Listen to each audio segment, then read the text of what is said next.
Hello friends, welcome to Vennila kitchen. இன்றைக்கி நம்ம கிச்சனில் சூப்பரான ஒரு கேக் ரெசிபி தாங்க பார்க்க போகிறோம். நம்ம வீட்டில் இருக்கிற பொருட்களை பயன்படுத்தி எவ்வளோ சுலபமாக சட்டுன்னு செய்யக்கூடிய இந்த கேக் ரவையும் தேங்காயும் பயன்படுத்தி ரொம்ப சிம்பிளான முறையில் இன்றைக்கி நான் செஞ்சு கட்டியிருக்கிறேங்க. வாங்க இப்போ எப்படி பண்ணுறதுன்னு வீடியோக்குள்ளே போய் பார்க்கலாம். நீங்கள் இன்னுமே சப்ஸ்கிரைப் பண்ணாமல் பார்த்துட்ருக்கிறீங்கன்னா மறக்காமல் சப்ஸ்கிரைப் பண்ணிவிட்டு பக்கத்தில் இருக்கிற பெல் ஐக்கானை கிளிக் பண்ணி ஆல் என்ற ஆப்ஷன் அழுத்திடுங்க. அப்போ தான் நான் போடுற வீடியோ உங்களுக்கு உடனுக்குடனே நோட்டிஃபிகேஷனாக வரும். வாங்க இப்போ வீடியோக்குள்ளே போகலாம். இந்த கேக் ரெசிபி பண்ணுறதுக்கு ஃபஸ்ட்டு ஒரு மிக்சிங் பவுலில் 1/4 கப்லேருந்து 1/2 கப் அளவுக்கு நீங்கள் தயிர் சேர்த்துக்கோங்க. இது கூடவே 1/4 கப் ஆயில் சேர்த்துலாம். வாசனை இல்லாத எந்த ஆயில் வேணாலும் நீங்கள் சேர்த்துக்கலாம். ஆயிலுக்கு பதிலாக நீங்கள் நெய் கூட சேர்த்துக்கலாங்க. இது கூட ஒரு பிஞ்ச் அளவுக்கு சால்ட்டு, 1/2 ஸ்பூன் அளவுக்கு பேக்கிங் சோடா, 1/2 ஸ்பூன் அளவுக்கு பேக்கிங் பவுடர் சேர்த்துட்டு வாசனைக்காக கொஞ்சமாக வெண்ணிலா எசன்ஸ் சேர்த்துக்கலாம். உங்களுக்கு எந்த எசன்ஸ் வேணுமோ அது நீங்கள் சேர்த்துக்கோங்க. நான் வெண்ணிலா ஃப்ளேவர் சேர்த்துருக்கிறேன். சேர்த்துட்டு ஒரு விஸ்க் வச்சு இதை நல்லா கைவிடாமல் மிக்ஸ் பண்ணிக்கோங்க. விஸ்கு இல்லைன்னா ஏதாவது ஸ்பூன் வச்சு கூட நீங்கள் நல்லா மிக்ஸ் பண்ணிக்கலாங்க. பாருங்கள், இந்த அளவுக்கு மிக்ஸ் பண்ண பிறகு இது கூட சர்க்கரை சேர்த்துடலாம். 1/2 கப் அளவுக்கு சர்க்கரை சேர்த்துக்கோங்க. சேர்த்துட்டு இதையும் நல்லா மிக்ஸ் பண்ணிக்கோங்க. சர்க்கரை சேர்த்த பிறகு இதை 1லேருந்து 2 நிமிஷத்துக்கு நல்லா மிக்ஸ் பண்ணிக்கோங்க. அப்போ தான் சர்க்கரை நல்லா கரைஞ்சி வரும். பாருங்கள், இந்த அளவுக்கு சர்க்கரை நல்லா கரைஞ்சி வந்துருச்சு. இந்த ஸ்டேஜில் நம்ம தேங்காய் ஆட் பண்ணிக்கலாங்க. 1/2 கப் அளவுக்கு தேங்காய் துருவல் சேர்த்துக்கலாம். மீடியம் சைஸில் 1/2 தேங்காய் துருவிட்டு நான் எடுத்துருக்கிறேங்க. 1/2 கப் அளவுக்கு சேர்த்துக்கோங்க. சேர்த்துட்டு இதை நல்லா மிக்ஸ் பண்ணிக்கலாம்.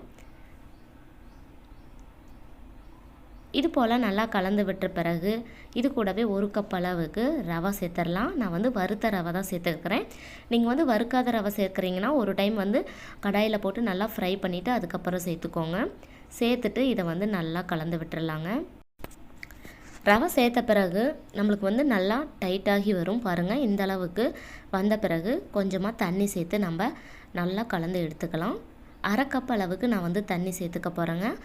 சேர்த்துட்டு கொஞ்சம் கொஞ்சமாக சேர்த்து இதை நல்லா கலந்து விட்டுருங்க. தண்ணிக்கு பதிலாக நீங்கள் பால் இல்லைன்னா கோகனட் மில்க்கு கூட எது வேணாலும் ஆட் பண்ணிக்கலாம். அதுவும் டேஸ்ட்டு சூப்பராக இருக்கும். 1/4 கப் அளவுக்கு தண்ணி சேர்த்துருக்கிறேன். இன்னொரு 1/4 கப் அளவுக்கு சேர்த்துக்கலாங்க. டோட்டலாக நான் 1/2 கப் அளவுக்கு தண்ணி சேர்த்துருக்கிறேன்.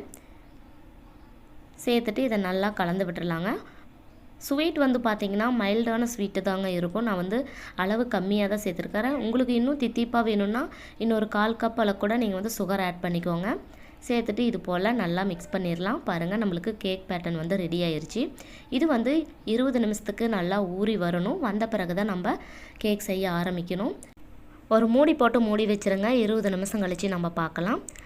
அடுத்தது கேக் செய்யறதுக்கு இது போல் ஒரு கேக் டின் எடுத்துருக்குறேங்க. நீங்கள் நார்மலாக டிஃபன் பாக்ஸு இல்லைன்னா ஏதோ ஒரு பவுல் எது வேணாலும் யூஸ் பண்ணிக்கலாம். அதில் கொஞ்சமாக ஆயில் இல்லைன்னா நெய் தடவி எடுத்துக்கோங்க. பாருங்கள், 20 மினிட்ஸ் ஆயிடுச்சு. நல்லா நம்மளுக்கு ஊறி வந்துருச்சு. இதை நம்ம கேக் டின்னில் சேர்த்துடலாம். இது போல் எல்லாத்தையும் நல்லா சேர்த்துட்டு ஒரு டைம் நல்லா டேப் பண்ணி விடுங்க. அப்போ தான் ஏர் பபிள்ஸ் எல்லாம் இருந்தால் வெளியில் வரும். இது போல் டேப் பண்ண பிறகு நம்ம கேக் பேக் பண்ண ஆரம்பிச்சிடலாங்க. கேக் வேக வைக்கிறதுக்கு ஸ்டவ் ஆன் பண்ணி நல்லா அடி கனமான பாத்திரம் ஒன்று எடுத்துக்கோங்க. அது மேலே ஸ்டாண்டு வச்சுட்டு இதை ஒரு 5 மினிட்ஸுக்கு நல்லா ஃப்ரீ ஹீட் பண்ணி வச்சுருங்க. அதுக்கப்புறம் தான் நம்ம கேக்கை உள்ளே சேர்க்கணும். அப்போ தான் நம்மளுக்கு சீக்கிரமாக வெந்து வரும். நான் ஃபஸ்ட்டே இது நல்லா ஹீட் பண்ணிட்டேங்க. இப்போ உள்ளே ஒரு ஸ்டாண்ட் வச்சுட்டு அது மேலே கேக்கை வச்சு மேலே நல்லா மூடி போட்டு மூடி வச்சிடலாம்.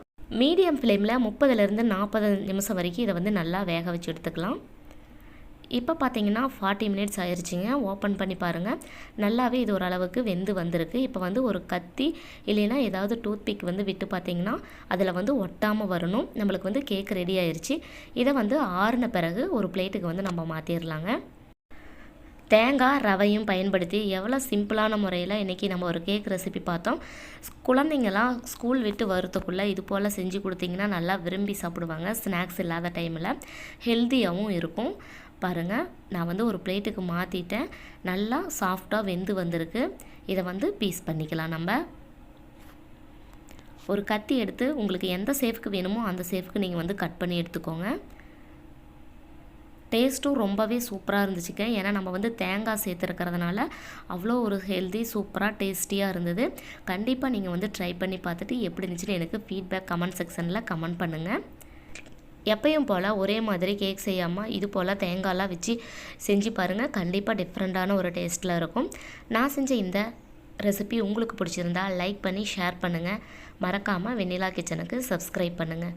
தேங்க்யூ.